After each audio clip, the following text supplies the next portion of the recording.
Happy mother's day. ଆଜି ହେଉଛି mother's day. ଆଜିର ଦିନରେ ସବୁ ପିଲାମାନେ ନିଜ ମାଙ୍କ ପାଇଁ କିଛି ନା କିଛି କରିଥାନ୍ତି। ଫଟୋ ଉଠାନ୍ତି, ମାଙ୍କ ସହ ବୁଲିବାକୁ ଯାଆନ୍ତି, ସରପ୍ରାଇଜ୍ ପ୍ଲାନ୍ କରନ୍ତି, ଭଲ ଭଲ ଖାଇବା ତିଆରି କରି ମାକୁ ବି ଖୁଆନ୍ତି, ଗିଫ୍ଟ ଦେଇଥାନ୍ତି, ଆଉ କ'ଣ ନା କ'ଣ କରିଥାନ୍ତି। ଏମିତି ଯିଏ ଯାହା ଚାହିଁଲା ତାହା କରିଥାନ୍ତି। ଏଥିରେ ପିଲାମାନେ ଖୁସି ହେଇଯାଇଥାନ୍ତି। କିନ୍ତୁ ସେଇ ଖୁସି ପଛର ରହସ୍ୟ ହେଉଛି ନିଜ ମା ପାଇଁ ମମତା କି ଭଲ ପାଇବା ନୁହେଁ। ଏଇ ସବୁ ପଛର ରହସ୍ୟ ହେଉଛି ନିଜ ହ୍ୱାଟ୍ସଆପ୍, ଫେସବୁକ୍ ଆଉ ଇନଷ୍ଟାଗ୍ରାମର ଷ୍ଟୋରି। ହାପି ମଦର୍ସ ଡେ ଲେଖିକରି ସବୁ କିଛି ଫଟୋ ଛାଡ଼ିଥାନ୍ତି, ଷ୍ଟାଟସ୍ ମଧ୍ୟ ଛାଡ଼ିଥାନ୍ତି। ଏଇଟା ହେଉଛି ତାଙ୍କର ଭଲ ପାଇବା। ମା ପ୍ରତି ଭଲ ପାଇବା ଥାଉ କି ନାହିଁ, ଷ୍ଟାଟସ୍ ପକାଇବା ନିହାତି ଜରୁରୀ ଆଜିର ପିଲାମାନଙ୍କ ପାଇଁ। କିନ୍ତୁ ସେଇମାନେ ବୁଝିପାରନ୍ତି ନାହିଁ ଆକ୍ଚୁଆଲି ଗୋଟେ ମା କ'ଣ ଚାହେଁ। ସେଇ ମାକୁ ପଚାରିଲେ ସେ କହିବ ସେ ଏଇସବୁ ଚାହେଁ ନାହିଁ। ସେ ତ ଛୋଟ ଛୋଟ କଥାରେ ଖୁସି ହେଇଯାଏ। ଛୋଟ ଛୋଟ କାମ କଲେ ସେ ଖୁସି ହେଇଯାଏ। ଦୁଇ ପଦ ମିଠା କଥା କହିଦେଲେ ସେ ଖୁସି ହୁଏ।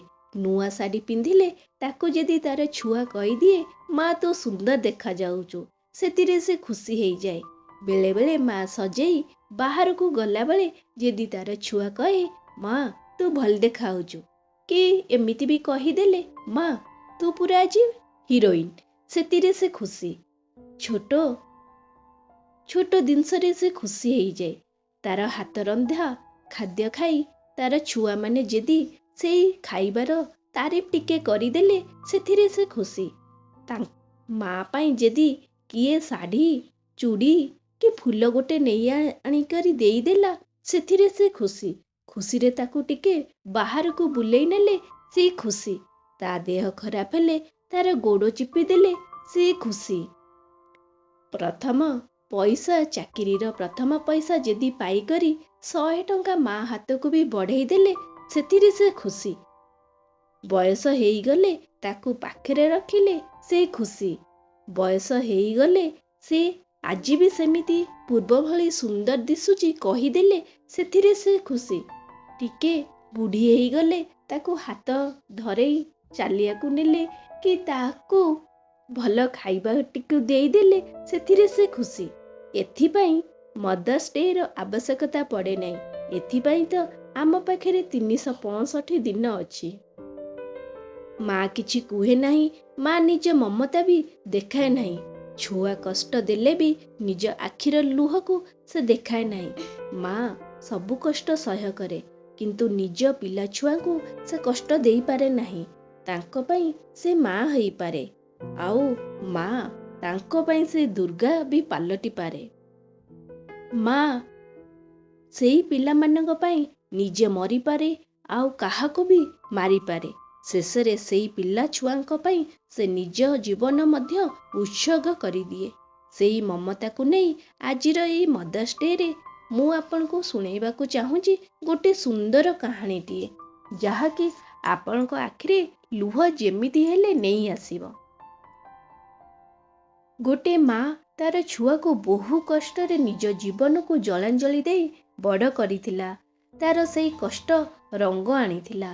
ତାର ଏକମାତ୍ର ପୁଅ ବଡ଼ ମଣିଷ ହେଲା, ଗୋଟେ ବଡ଼ କମ୍ପାନୀରେ ଚାକିରି ବି କଲା। ଏବେ ତା ପାଖରେ ଘର, ଗାଡ଼ି, ଚାକର ବାକରରେ ପରିପୂର୍ଣ୍ଣ। କିନ୍ତୁ ତା ମାର କଷ୍ଟ ଏବେ ଶେଷ ହେଇନଥିଲା। ପୁଅ ବୋହୂ ଭିତରେ ଝଗଡ଼ା କେବଳ ନିଜ ବୁଢ଼ୀ ମାକୁ ନେଇକରି।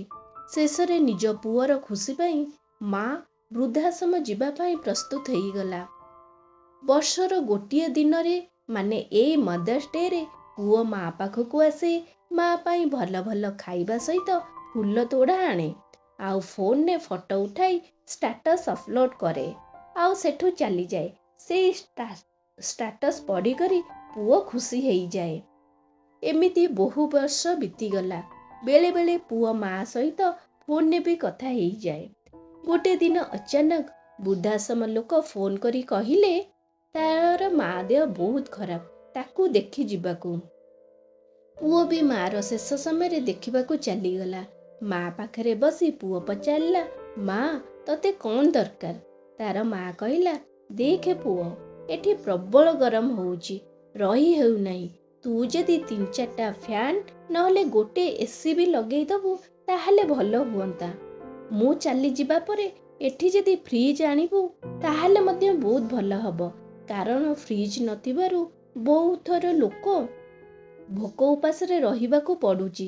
କାରଣ କିଏ ଖାଇବାକୁ ଦେଲେ ତାକୁ ଫ୍ରିଜରେ ନ ରଖିପାରୁଥିବାରୁ ସେଟା ଖରାପ ହେଇଯାଉଛି, ଆଉ ଆମକୁ ଭୋକରେ ରହିବାକୁ ପଡ଼େ। ତେଣୁକରି 2-3ଟା ଫ୍ରିଜ୍ ଯଦି ଆଣିକରି ରଖନ୍ତୁ ଏଇ ଆଶ୍ରମରେ ତାହେଲେ ଭଲ ହୁଅନ୍ତା। ପୁଅ ମାଆର ସବୁ କଥା ଶୁଣିବା ପରେ ମାଆକୁ ପଚାରିଲା, ମା, ତୁ ଏଠି ଏତେ ବର୍ଷ ରହିଲୁ, ଏଠି ତତେ ଏତେ ଅସୁବିଧା ହଉଥିଲା ତୁ କହିଲୁ ନାହିଁ। ଏବେ ତୋର ଯିବା ସମୟରେ ତୁ ଏହିସବୁ କ'ଣ ପାଇଁ କହୁଛୁ? ମା ହସିକରି କହିଲା, ପୁଅ, ମୁଁ ସିନା ଗରମ ଭୋକ ଉପାସରେ ସହିଗଲି, କିନ୍ତୁ ମୁଁ ଜାଣିଛି ତୋର ଛୁଆମାନେ ତତେ ଯେତେବେଳେ ଏହି ବୃଦ୍ଧାଶ୍ରମରେ ଛାଡ଼ିବେ ତୁ ସହ୍ୟ କରିପାରିବୁ ନାହିଁ। ତୋ ସୁବିଧା ପାଇଁ ମୁଁ କହୁଥିଲି। ଏତିକି କହି ମା ତାର ସବୁଦିନ ପାଇଁ ଚାଲିଗଲା। ଏବେ ପୁଅ ପାଖରେ କିଛି କହିବା ପାଇଁ ନଥିଲା। ଏଇଟା ହେଉଛି ମାଆର ମମତା, ମାଆର ସ୍ନେହ, ମାଆର ଚିନ୍ତା ନିଜ ଛୁଆ ପିଲାଛୁଆଙ୍କ ପାଇଁ ଯାହା କିଛି ଥାଏ ସବୁ ଶେଷ ନିଶ୍ୱାସ ଯାଏଁ ରହିଥାଏ। ତାହେଲେ ଏଇ ମଦର୍ସ ଡେରେ ସେଲିବ୍ରେଟ୍ ଖାଲି କରନ୍ତୁ ନାହିଁ, ସବୁଦିନ ପାଇଁ ମଦର୍ସ ଡେ ସେଲିବ୍ରେଟ୍ କରନ୍ତୁ। ନିଜ ମାଆକୁ ନିଜର ଭଲ ପାଇବା, ସ୍ନେହ, ଶ୍ରଦ୍ଧା ଏତେ ଦିଅନ୍ତୁ ଯେ ସିଏ ତୁମକୁ ସବୁ ଜନ୍ମରେ ପାଇବା ପାଇଁ ଭଗବାନଙ୍କ ପାଖରେ ପ୍ରାର୍ଥନା କରିବ। ଆଶା କରୁଛି କାହାଣୀଟି ଆପଣଙ୍କୁ ବହୁତ ଭଲ ଲାଗିଥିବ। ଯଦି ଲାଗିଛି ଏହି ଅକୁହା କାହାଣୀ ଚ୍ୟାନେଲକୁ ଜଲ୍ଦି କରି ଲାଇକ୍, ସେୟାର ଆଣ୍ଡ ସବସ୍କ୍ରାଇବ୍ କରିଦିଅନ୍ତୁ। ନମସ୍କାର।